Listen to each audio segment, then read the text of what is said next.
It will be difficult to surpass the legacy of Khabib Nurmagomedov. Islam Makachev, a longtime buddy and training partner of Nurmagomedov, appears to be the fighter expected to fill his shoes, despite the fact that a number of his relatives have made waves in the UFC and other fighting organizations. Thus far, it appears that he is capable of handling the challenge. Facing off against Charles Oliveira for the vacant lightweight title at UFC 280 looks to be set to be 2022's defining matchup. And if he can get past Oliveira this Saturday, he'll be well on his way to forming a remarkable legacy of his own. This is the rise of Islam Makhachev.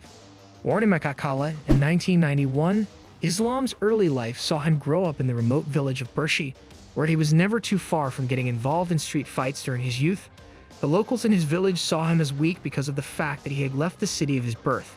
When he did return to Makhachev, he actually lived quite close to Khabib Nurmagomedov, and both of them began training in combat sambo from a young age. During their early years, they lived close by, trained at the same gym, attended the school, and once they had conquered the world of sambo, each man began to devote his life to mixed martial arts. After turning pro in 2010, Makachev's rise to the top of the lightweight division would end up being a pretty slow burn. When Khabib was champion, he warned us all about the next generation and how Islam would be the one to lead the charge when he was gone. After going 11-0 on the regional scene with 7 finishes, Makachev made his first walk to the UFC octagon, arriving in the middle of Khabib's 2-year absence due to injury. His first fight in the promotion didn't get much media attention and was buried on the Fight Pass prelims, but those who were aware of his potential knew that this was a must-see. His opponent was no pushover either. While he was making his own UFC debut, he had amassed a 17-1 pro record and was riding a 14-fight win streak on the lower to mid-levels.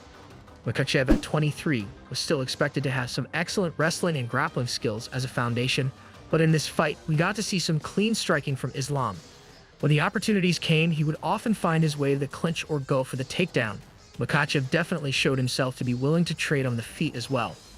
In the second round, Islam found his way to the back and confidently cinched in a rear naked choke to force the tap.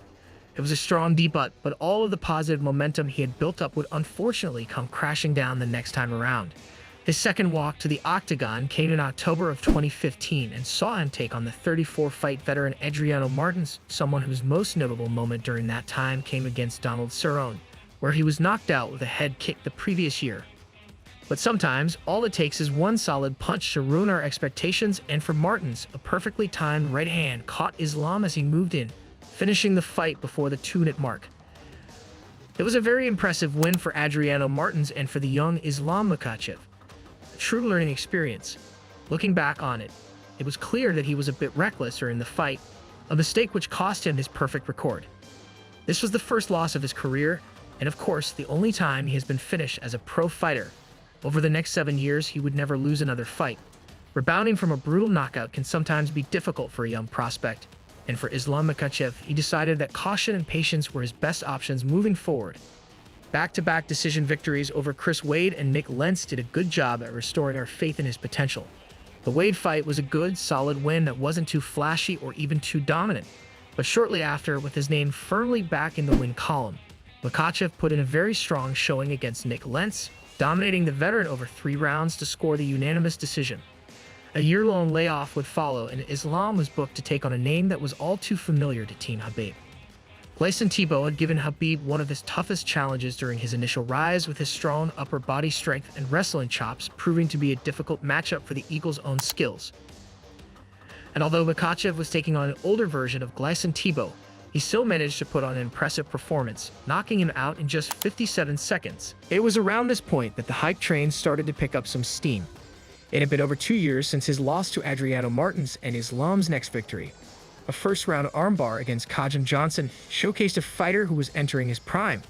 Now 27 years old and closing in on the top 15 at lightweight, we started to notice that Islam was having some difficulty in securing fights. The higher-ranked fighters were obviously looking upwards and not beneath them in the rankings, so the notion of fighting an unranked talent like Islam Makachev was just too risky for many of them. Arman Tsarukyan was next up for Makachev, and while these days many people see him as the potential future of the division at this point, he was a 22-year-old debuting fighter who was expected to offer up very little in terms of a challenge. But against all odds, the fight turned out to be highly competitive.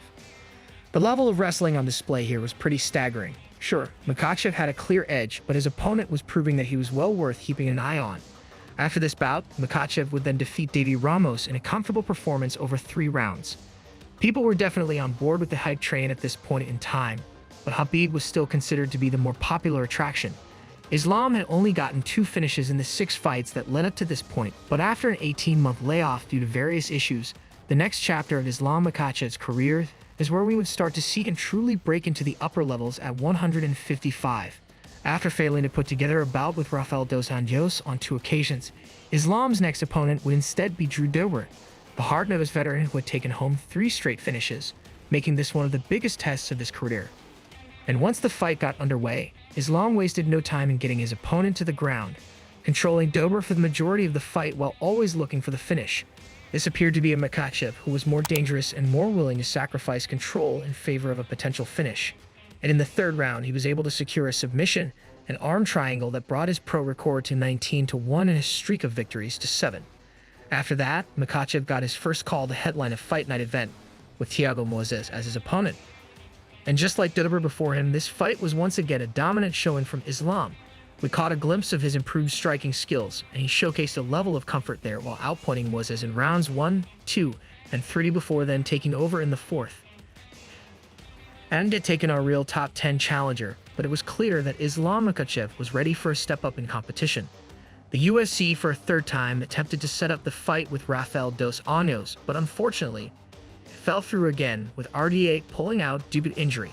Thankfully, Dan Hooker agreed to step in on 1 month's notice to fight a guy that, quite frankly, not many wanted to face. During the fight, he had little to no issue with taking Hooker to the ground, quickly shooting for the legs before then dominating him from there. Before the round had hit its halfway point, Makachev was able to secure a Kimura, causing the referee to step in and stop the fight. Was by far the most notable name on Makachev's resume, but again, the UFC had tried to set him up for bigger fights.